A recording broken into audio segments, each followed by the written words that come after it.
ప్రత్యుత్పత్తి అంటే జనకతరం జీవులు అంటే అమ్మా నాన్న అన్నమాట. జనకతరం జీవులు అదే పోలికతో ఉన్న పిల్లతర జీవులని ఉత్పత్తి చేసే సామర్థ్యాన్ని ఏమంటామంటే ప్రత్యుత్పత్తి అంటాము. ఉదాహరణకి ఒక పులి ఉంది, అదే పోలికలతో ఉన్న మరొక పులి పిల్లకి జన్మనిస్తుంది, అంతే కదా. ఇది జనకతరము. అదే పోలికలతో ఉన్న మరొక పిల్లతరాన్ని ఉత్పత్తి చేయడాన్నే ప్రత్యుత్పత్తి అంటామన్నమాట. అంతేకాకుండా మానవులమైన మనము అదే పోలికలతో ఉన్న మనలాంటి అమ్మాయినో అబ్బాయినో మనం జన్మనిస్తుంటాం. కాబట్టి ఏదైనా ఒక జనకతరం జీవి అదే పోలికలతో ఉన్న మరొక తరాన్ని ఉత్పత్తి చేయడాన్నే మనం ప్రత్యుత్పత్తి అంటాము. ప్రతి ఉత్పత్తి అంటే ఓకేనా. ఇది జీవుల యొక్క అతి సామాన్య లక్షణము. జీవుల యొక్క సామాన్య లక్షణం అంటే ప్రాణంతో ఉంది అని చెప్పాలంటే అది ప్రత్యుత్పత్తి జరుపుకోవాలన్నమాట. అంటే ప్రాణంతో ఉన్న అన్ని ప్రత్యుత్పత్తి జరుపుకుంటాయా అంటే ఖచ్చితంగా జరుపుకోవు.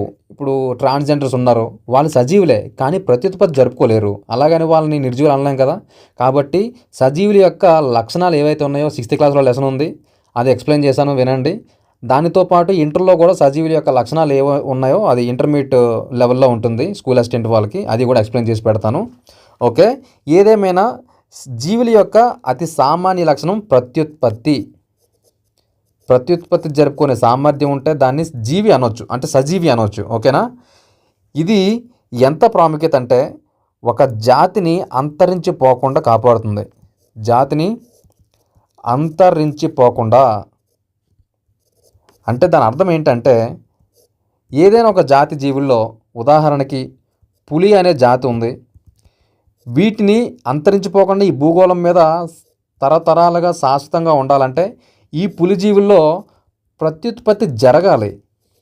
అంటే అదే పోలికలతో ఉన్న పిల్లజీవులు ఉత్పత్తి అవ్వాలి. లేదంటే ఏమవుద్ది, కొన్నాళ్ళ తర్వాత ఈ ప్రపంచంలో పులి అనేది కనుమరుగు అయిపోద్ది అనమాట. లేదనుకుందాం, మానవుల్లోనే చూద్దాము.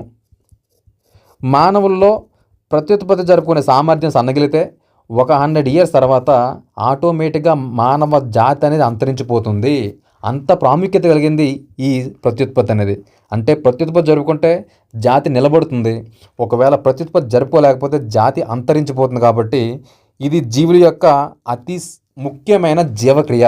ఏదైనా ఒక జాతిని కలకాలం పాటు సంరక్షించే జీవక్రియ ఏదైనా అడగవచ్చు ఎగ్జామ్లో, అది ప్రత్యుత్పత్తి, గుర్తుపెట్టుకోండి. ఓకేనా. ఇంకా ప్రత్యుత్పత్తి గురించి ఇంకో మాట చెప్తాను, జాగ్రత్త వినండి.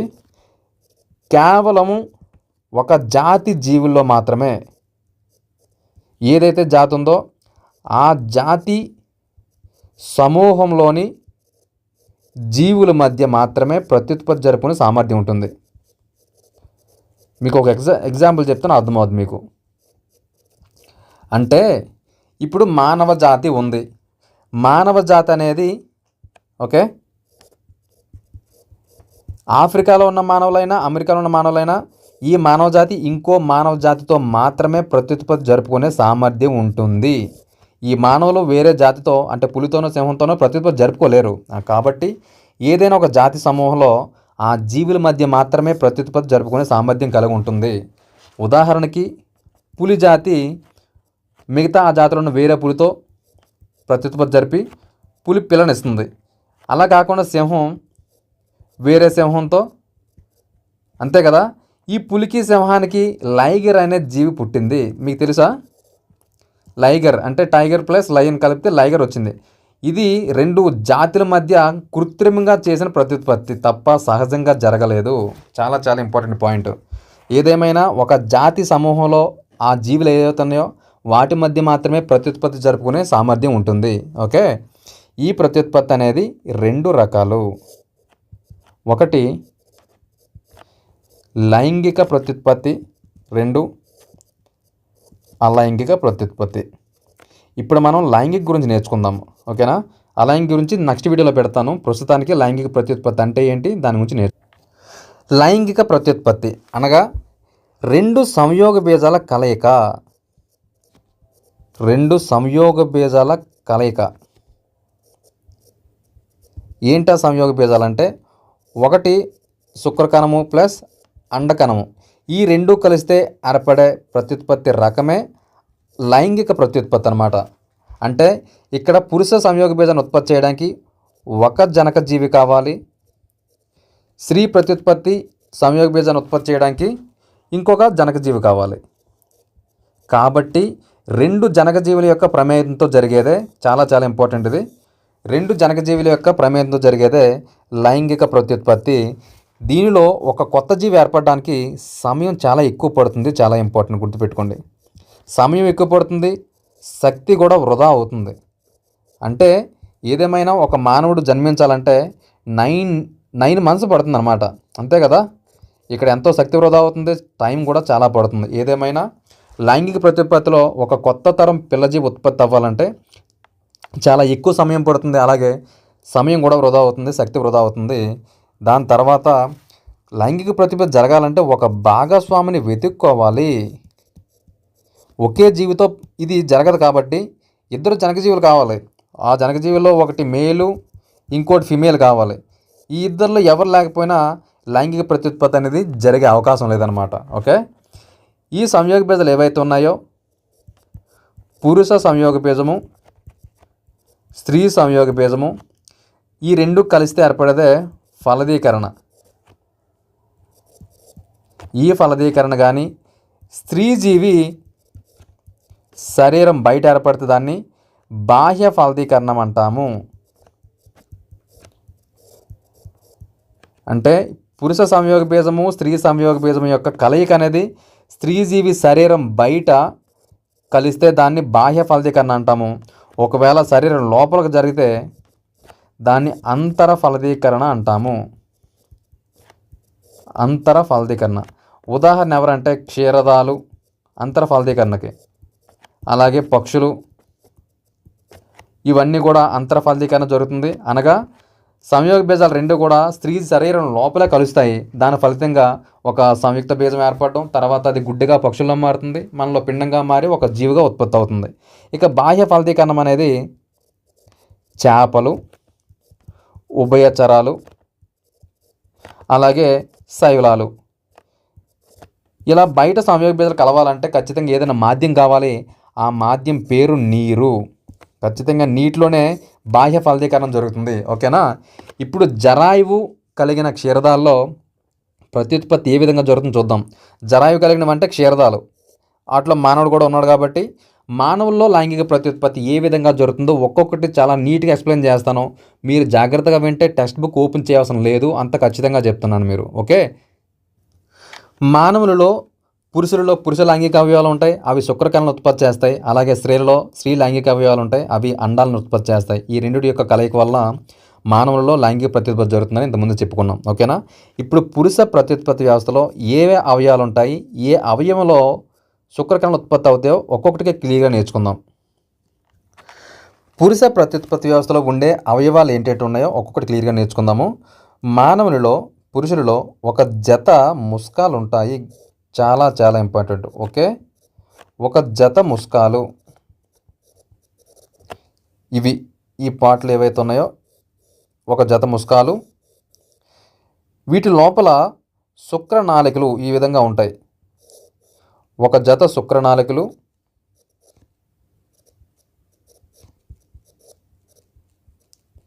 అలాగే ఒక జత అంటే ఒక్కొక్క ముస్కం పైన గురించి చెప్తున్నాం. 2 వైపులా 2 ముస్కాలు ఉన్నాయి కాబట్టి ఒక జత ముస్కాలు, వాటి లోపల శుక్రనాళికలు ఒక జత ఉంటాయి. అలాగే శుక్రనాళికలు బయటన అంటే ముస్కం యొక్క పరభాగంలో ఈ ఉబ్బెత్తైన భాగము ఇది ఇలా కనిపిస్తుంది కదా, ఇదంతా కూడా ఎపిడిడమస్ అన్నమాట. ఒక జత ఎపిడిడిమస్ అంటాము. ఇది ఇలా ఎందుకు చెప్తున్నానంటే నైపుణ్యానికి సంబంధించి ప్రశ్న రావచ్చు. ఇలా బొమ్మ ఇచ్చేసి దీని యొక్క భాగం పేరేంటని అడగవచ్చు అనమాట. అందువల్ల ఈ విధంగా మీకు ఎక్స్ప్లెయిన్ చేయడం జరుగుతుంది. ఒక జత ముస్కాలు, ఒక జత శుక్రనాళికలు, ఒక జత ఎపిడిడమస్లు. ఈ కనిపించే పొడవైన నాళం ఏదైతే ఉందో ఈ నాళాన్ని మొత్తాన్ని ఏమంటామంటే శుక్రవాహిక అంటాము. అది ఒక జత ఉంటుంది. ఒక జత శుక్రవాహికలు. తర్వాత ఈ కనిపించే భాగం ఏదైతే ఉందో దాన్ని శుక్రగ్రాహిక అంటాము. అది ఒక జత ఉంటుంది. శుక్రగ్రాహిక. ఈ లోపల ఏదైతే ఈ లవ్ సింబల్ లాగా ఉందో ఈ లవ్ సింబల్ లాగా ఉన్న దాన్ని పౌరుష గ్రంథి అంటాము.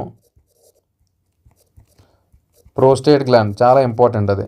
దీని లోపల 2 స్ఖలన నాళాలు ఉంటాయి. అంటే ఒక జత స్ఖలన నాళాలు ఎజాక్యులేటరీ డక్ట్స్ అంటాము. అవి ఒక జత ఉంటాయి. దాని తర్వాత కిందన కౌపర గ్రంథి ఉంటుంది. పౌరుష గ్రంథి కిందన కౌపర గ్రంథి. ఇక దాని లోపల ఇలా తెరుచుకుంటే ఈ పొడవైన భాగాన్ని ప్రసేకం అంటాము. ఇది పురుష ప్రత్యుత్పత్తి వ్యవస్థలో ఉన్న కొన్ని భాగాలు. ఓకేనా? ఏవేవి ఉన్నాయో ఒకసారి చూద్దాము. ఒక జత ముస్కాలు, ఒక జత శుక్ర నాళికలు, ఒక జత ఎపిడిడమస్లు, ఒక జత శుక్రవాహికలు, ఒక జత శుక్రగ్రాహికలు, ఒక జత స్ఖలన నాళాలు, ఒక పౌరుష గ్రంథి, ఒక కౌపర గ్రంథి, ఒక ప్రసేకం. వీటితో ఏర్పడితే పురుష ప్రత్యుత్పత్తి వ్యవస్థ. ఈ భాగాల గురించి ఒక్కొక్కటి నేర్చుకుందాం. ఇప్పుడు చాలా క్లియర్గా ఎక్స్ప్లెయిన్ చేస్తాను, జాగ్రత్తగా వినండి, స్కిప్ చేయొద్దు. సో మానవులలో ఒక జత ముస్కాలు ఉంటాయని చెప్పాను. అవి ఎక్కడ ఉంటాయంటే శరీర కుహర బయట ఉంటుంది. శరీర కుహర బయట అంటే శరీర కుహరం కాకుండా బయట మనకి కనిపించేలాగా ఉంటాయి. ఇవి ఒక జత ఉంటాయని చెప్పాను. ఓకేనా? ఇవి ఎక్కడ ఉంటాయంటే ఒక సంచిలాంటి నిర్మాణం ఉంటుంది. దాన్ని ముస్కా గోని అంటాము. స్క్రోటల్ శాక్ అంటాం ఇంగ్లీష్లో. ఈ బ్లూ కలర్లో కనిపించేంత ముస్కా గోని, దాని లోపల ఈ రెడ్ కలర్లో కనిపించేది ముష్కము. ఇక్కడ మీకు ఇంకా క్లియర్గా కనిపిస్తుంది కదా ఈ పిక్చర్లో. ఈ విధంగా ముస్క గోనిలో శరీర కుహరం బయట ఒక జత ముష్కాలు ఉంటాయి. ఈ ముష్కాల లోపల ఈ విధంగా అనేక మెలికలు తిరిగిన నాళికలు ఉంటాయి. వాటినే శుక్రోత్పాద నాళికలు అంటాము. శుక్రోత్పాద నాళికలు అంటే ఉత్పాదక నాళికలు. వీటిని శుక్రోత్పాద నాళికలు ఉంటాయి. ఇవి ద్వైస్థితికలో ఉంటాయి. చాలా చాలా ఇంపార్టెంట్. ద్వైస్థితికలో ఉంటాయి అంటే 2 జట్లు క్రోమోజోములు ఉంటాయి. ఆ ముస్కంలో శుక్రోత్పాదక నాళికలు ఏవైతే ఉన్నాయో వాటి యొక్క కణాల్లో, వాటి యొక్క కేంద్రకంలో 2 జట్లు క్రోమోజోములు ఉంటాయి. అందువల్ల దాన్ని ద్వైస్థితికం అంటాము. ఈ శుక్రోత్పాద నాళికలే క్షయకర విభజన చెంది అనేక మిలియన్ల సంఖ్యలో శుక్ర కణాలను విడుదల చేస్తాయి. ఏదైనా క్షయకర విభజన జరిగితే ఏర్పడే పిల్ల కణం అనేది ఏ స్థితికము? ఏకస్థితికము. అంటే ఒక జట్టు క్రోమోజోములు ఉంటాయి కాబట్టి శుక్ర కణాలు అనేవి కూడా ఏకస్థితికాలు. వీటిని విడుదల చేసేది ఏంటంటే శుక్రోత్పాద నాళికలు. అంటే శుక్రోత్పాద నాళికల్లో క్షయకర విభజన ఫలితంగా శుక్ర కణాలు అనేవి అనేక మిలియన్ సంఖ్యలో ఉత్పత్తి అవుతాయి. ఓకే? అంతేకాకుండా ఈ ముస్కంలో పురుష లైంగిక హార్మోన్ అయిన టెస్టోస్టెరాన్ చాలా ఇంపార్టెంట్. ఇది టెస్టోస్టెరాన్ ఏంటిది? పురుష లైంగిక హార్మోన్. ఇది యాక్చువల్గా లీడింగ్ కణాలు స్రవిస్తాయి. అవి ఇంటర్మీడియట్లో చెప్తాను కానీ పురుష లైంగిక హార్మోన్ అనేది ముస్కాలో స్రవించబడుతుంది. దీని యొక్క విధి ఏంటంటే ద్వితీయ లైంగిక లక్షణాలు పురుషుల్లో కనిపించేలా చేస్తానమాట. ద్వితీయ లైంగిక లక్షణాలు అంటే మీసాల గడ్డాలు రావడము, జననాంగాల దగ్గర వెంట్రుకలు రావడము, ఈ విధంగా జరిగేది ద్వితీయ లైంగిక లక్షణం. దీనికి కారణం ఎవరు? టెస్టోస్టెరాన్. ఇది ఎక్కడ విడుదల అవుద్ది? ముస్కాల్లో విడుదల అవుద్ది. ఓకే? అంతేకాకుండా ఈ ముస్కాలు అనేవి శరీర ఉష్ణోగ్రత కన్నా 2 నుంచి 2.5 డిగ్రీ సెంటీగ్రేడ్ తక్కువ వద్ద పరిణితి చెందుతాయి. అందువల్ల శరీర కుహరం బయట ఉంటాయి అన్నమాట. ఇవి శరీరం లోపల ఎందుకు ఉండవంటే వీటి యొక్క పరిణితి అనేది శరీర ఉష్ణోగ్రత కన్నా 2 నుంచి 2.5 డిగ్రీల సెంటీగ్రేడ్ తక్కువ ఉండాలి. అందువల్ల ఇవి శరీర కుహరం బయట ఉంటాయి. ఎప్పుడైనా బాగా వేడిగా ఉందనుకోండి బయట, అప్పుడు ఇవి లాగబడతాయి పైకి. అబ్బాయిలకి బాగా తెలిసివి. దీనికి కారణం ఒక కండరం ఉంటుంది. అలా కాకుండా బాడీ టెంపరేచర్ చాలా కూల్ ఉందనుకున్నాం, అలాంటప్పుడు ఓకే ఏం చేస్తాయంటే కొంచెం శరీర ఉష్ణోగ్రత కన్నా కొంచెం పెంచుకోవడానికి కింద జారుతాయి అన్నమాట. దానికి ఒక కండరం ఉంటుంది. సో ఏదేమైనా శరీర ఉష్ణోగ్రత కన్నా ఈ ముస్కాలు అనేవి 2 నుంచి 2.5 డిగ్రీల సెంటీగ్రేడ్ తక్కువ వద్ద బాగా పరిణితి చెంది ఈ శుక్రోత్పాద నాళికల్లో క్షయకర విభజన జరిగితే ఈ ఏకస్థితిలో ఉన్న శుక్ర కణాలు విడుదలవుతాయి. ఓకేనా? అంటే ఇప్పటికీ ఒక సంయోగ బీజ కణం అనేది తయారైంది. పురుషుల నుంచి ఒక సంయోగ బీజ కణం రావాలి కదా, అదే శుక్రకణం. ఓకే? ఇప్పుడు ఈ శుక్రకణాలన్నీ ఎలా ప్రయాణిస్తాయి అనేది ఒక్కొక్కటి నేర్చుకుందాం. రెండోది శుక్ర నాళికలు. ఇవి ఒక జత ఉంటాయి. ఇవి ఎక్కడ ఉంటాయంటే ఇందాక చెప్పిన ముస్కంలో అనేక మెలికలు తిరిగి నాళాలు శుక్రోత్పాద నాళికలు. ఈ శుక్రోత్పాద నాళికలు అనేవి శుక్రోత్పాదక నాళికలు శుక్రనాళికల్లోకి తెరుచుకుంటాయి. ఇవన్నీ నేర్చుకోవాలి, ఎందుకంటే శుక్రకణాల యొక్క ప్రయాణ మార్గం నుంచి ప్రశ్న వచ్చే అవకాశం ఉంది. ఈ ముసుగులో అనేక మెలికలు తిరిగిన భాగాలని మనం ఇందాక ఏం చెప్పాము, శుక్రోత్పాద నాళికలు అన్నాము. ఈ శుక్రోత్పాద నాళికలు అనేవి శుక్ర నాళికల్లోకి రీటే ముస్కము, అది ఇంటర్లో వస్తుంది ఈ బిట్ అనేది, మామూలుగా చెప్తున్నా. రీటే ముస్కం ద్వారా శుక్ర నాళికల్లోకి తెరుచుకుంటాయి. ఈ శుక్ర నాళికలు ఏం చేస్తాయంటే శుక్ర కణాలను ఎపిడిడిమస్లోకి తీసుకెళ్తాయి. ఓకేనా? ముస్కాల్లో తయారైన శుక్ర కణాలను ఈ శుక్ర నాళికలు ఎపిడిడిమస్ అనే భాగంలోకి తీసుకువెళ్ళేవి శుక్ర నాళికలు. తర్వాత భాగం ఎపిడిడిమస్. సో తర్వాత భాగం ఎపిడిడిమస్.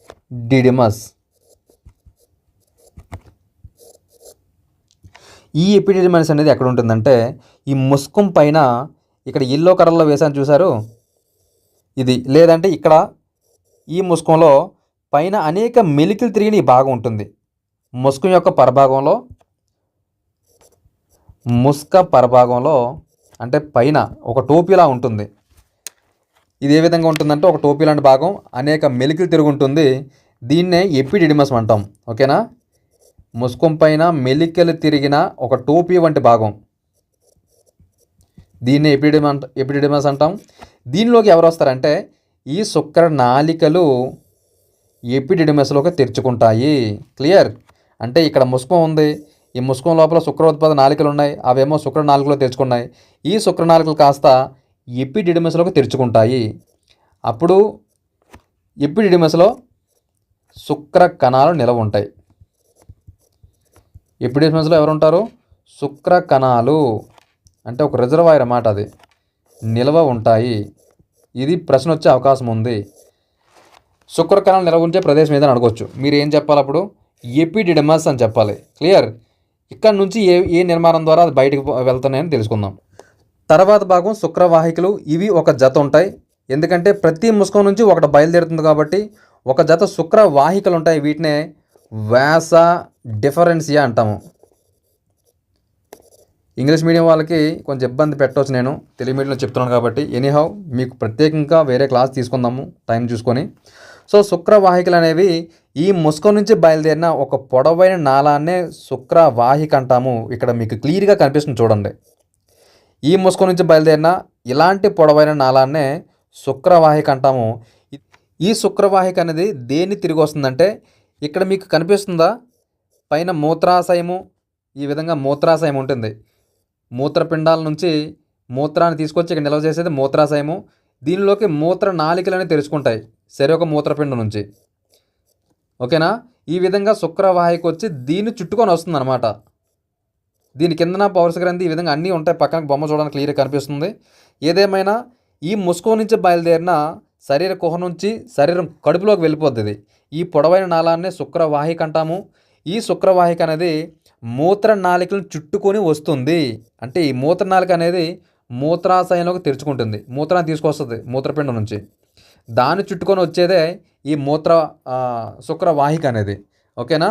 ఇక్కడ రెండు ఎందుకు కలుస్తాయి అంటే ఆ రెండు కలవగాని రెండు పక్కపక్కన ఉన్న నిర్మాణాలు, ఒకటి మూత్రాన్ని తీసుకొస్తుంది, అదే మూత్రం అనేది ప్రత్యేకం ద్వారా బయట రావాలి. ఈ ముస్కాల్లో ఉన్న శుక్రకణాలు కూడా అదే నిర్మాణంతో బయటికి రావాలి. కాబట్టి రెండు పక్కపక్కనే ఉన్న నిర్మాణాలు అన్నమాట. సో ఎనీహౌ ఈ శుక్రవాహిక అనేది మూత్ర నాళికను చుట్టుకొని కిందకు వస్తుంది. ఈ శుక్రకణాలు ఏం చేస్తుందంటే ఓకే శుక్రకణాలను తర్వాత భాగంలో పంపిస్తుంది. అదేంటంటే తర్వాత చూద్దాం. ఓకేనా? ఇది శుక్రవాహిక గురించి. దాని తర్వాత భాగం ఏంటంటే తర్వాత భాగం శుక్రగ్రాహికలు.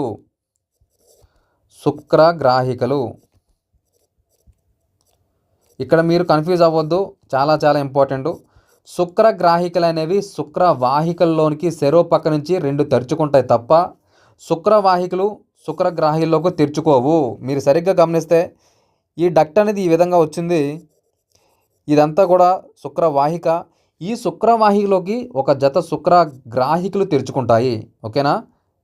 మళ్ళీ ఇంకోసారి చెప్తున్నా, శుక్రవాహికలు లోనికి అనేక నాళాల ద్వారా శుక్రగ్రాహికలు తెరుచుకుంటాయి. ఓకే, అయితే ఈ శుక్రగ్రాహికల యొక్క ప్రధాన విధి ఏంటంటే ఒక శుక్ర ద్రవాన్ని విడుదల చేస్తాయి. శుక్రద్రవాన్ని విడుదల చేసే నాళాలు ఏవని అడగవచ్చు. శుక్రగ్రాహికలు అని చెప్పాలి మీరు.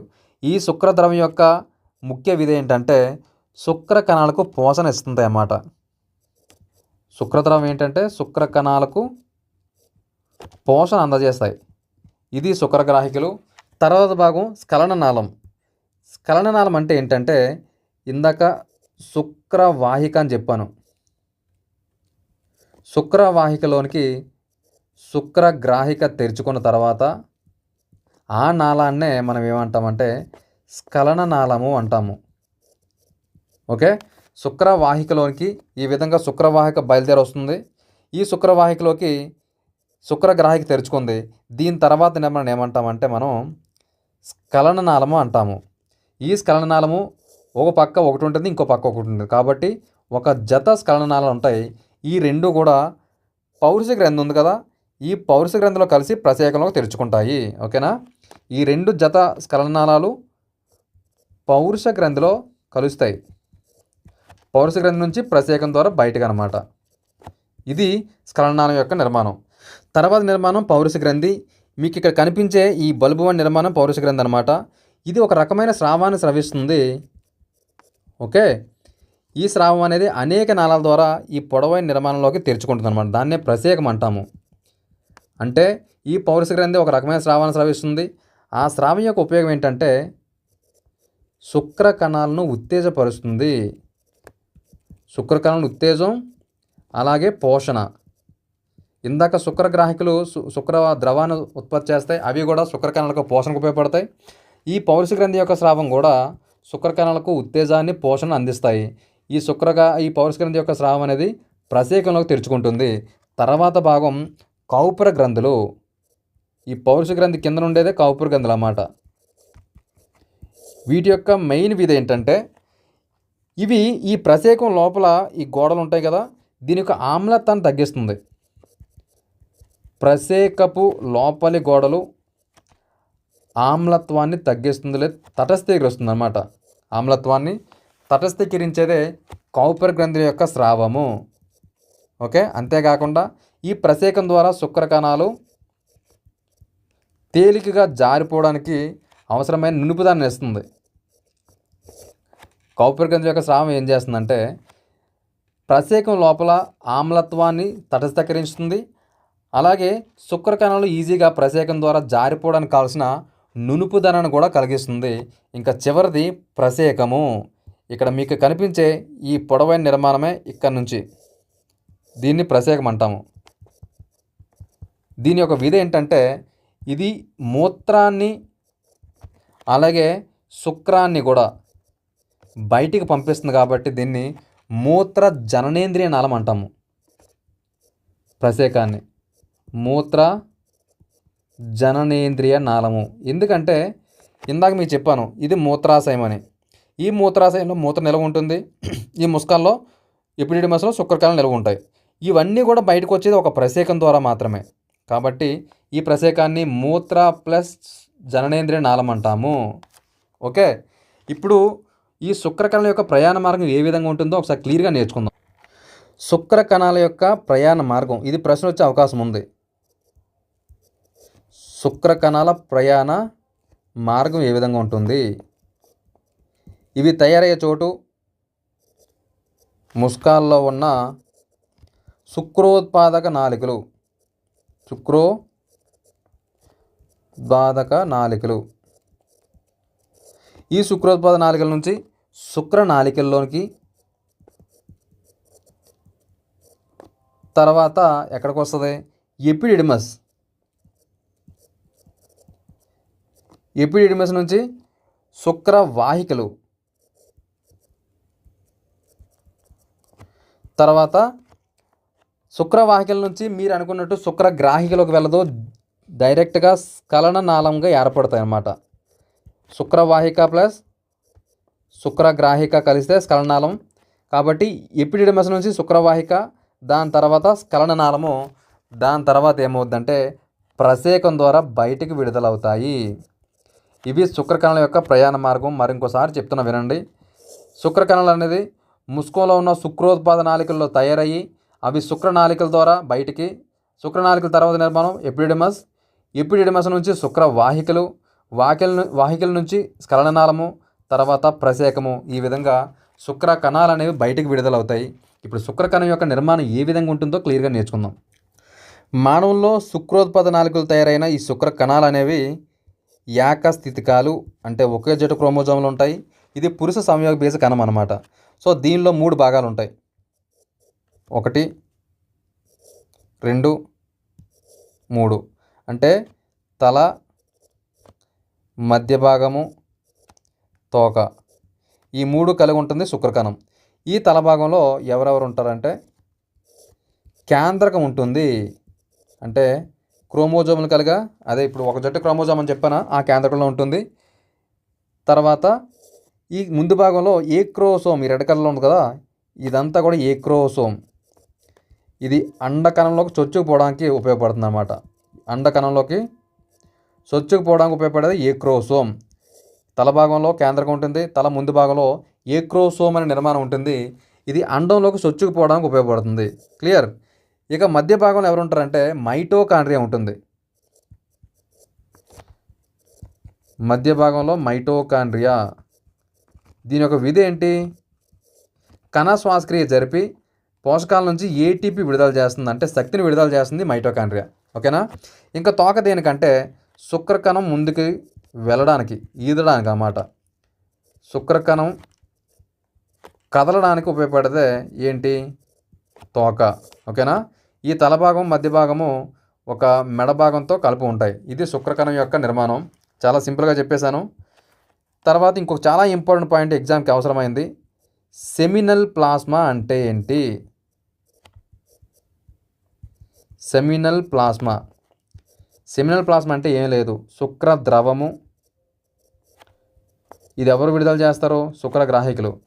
పౌరుష గ్రంథి స్రావము, అలాగే కౌపుర గ్రంథి స్రావము. ఈ 3 స్రావాలను కలిపి సెమినల్ ప్లాస్మా అంటాము. మరి శుక్రం అంటే ఏంటి? శుక్రం లేదా సెమెన్ అంటే ఏంటంటే శుక్ర కణాలు ప్లస్ ఈ సెమినల్ ప్లాస్మా. ఇది ప్రశ్న వచ్చే అవకాశం ఉంది, గుర్తుపెట్టుకోండి. సెమినల్ ప్లాస్మా విడుదల చేసేది శుక్ర ద్రవము, పౌరుష గ్రంథి స్రావము, కౌపుర గ్రంథి స్రావాన్ని సెమినల్ ప్లాస్మా అంటాము. ఈ సెమినల్ ప్లాస్మాతో కూడిన శుక్ర కణాలనే మనము శుక్రము లేదా సెమెన్ అంటాం అన్నమాట. సాధారణంగా అబ్బాయిల్లో ఈ శుక్రకణాల ఉత్పత్తి అనేది 13 నుంచి 14 ఇయర్స్ మధ్య స్టార్ట్ అవుతుంది. అది 16 ఇయర్స్ వరకు, 60 సంవత్సరాలు, 16 కాదు 60 ఇయర్స్ వరకు అది కంటిన్యూస్ అవుతుంది. కానీ శుక్రకణాల సంఖ్య తగ్గిపోతుంది అనమాట. ఏదో యంగేజ్లో ఉన్నప్పుడు మిలియన్స్లో విడుదల అవుతాయి, కొంత వయసు అయిన తర్వాత మిలియన్స్ కాస్త తగ్గుతుంటాయి అన్నమాట. ఓకేనా? ఏదైనా శుక్రకణం అనేది సాధారణంగా 60% సరైన ఆకారము, చాలా ఇంపార్టెంట్ పాయింట్, 60% ఆకారము, 40% కదలిక లేదా వేగం, మొటైల్ ఉండాలన్నమాట. ఈ విధంగా విడుదలైన మిలియన్ సంఖ్యలో ఉన్న శుక్రకణాలు 60% ఆకారాన్ని, సరైన ఆకారాన్ని, 40% సరైన కదలికలు ఉంటే ఫలదీకరణ అనేది ఈజీగా అవుతుందన్నమాట. నార్మల్గా అవుద్ది అబ్బాయిల్లో, అమ్మాయిల్లో. గుర్తుపెట్టుకునే పాయింట్ ఇది. పెళ్ళికైన అమ్మాయిలు, అబ్బాయిల యొక్క శుక్రకణంలో 60% ఆకారం ఉండాలి, 40% కదలిక ఉండాలి. ఈ 2 ఉంటే ఫలదీకరణ అనేది సాధారణంగా అయిపోద్ది అనమాట. ఓకేనా? ఇంకా స్ఖలనం అంటే ఈ శుక్రకణం విడుదల చేయడాన్ని స్ఖలనం అంటాము. స్ఖలనము అంటే ఏంటి? శుక్రకణాలను ప్రసేకం ద్వారా బయటికి విడుదల చేయడాన్ని స్ఖలనం అంటాము. ఇది పురుష ప్రత్యుత్పత్తి వ్యవస్థ గురించి. ఇప్పటికే లెంది అయింది. స్త్రీ ప్రత్యుత్పత్తి వ్యవస్థ నెక్స్ట్ వీడియోలో నేర్చుకుందాం.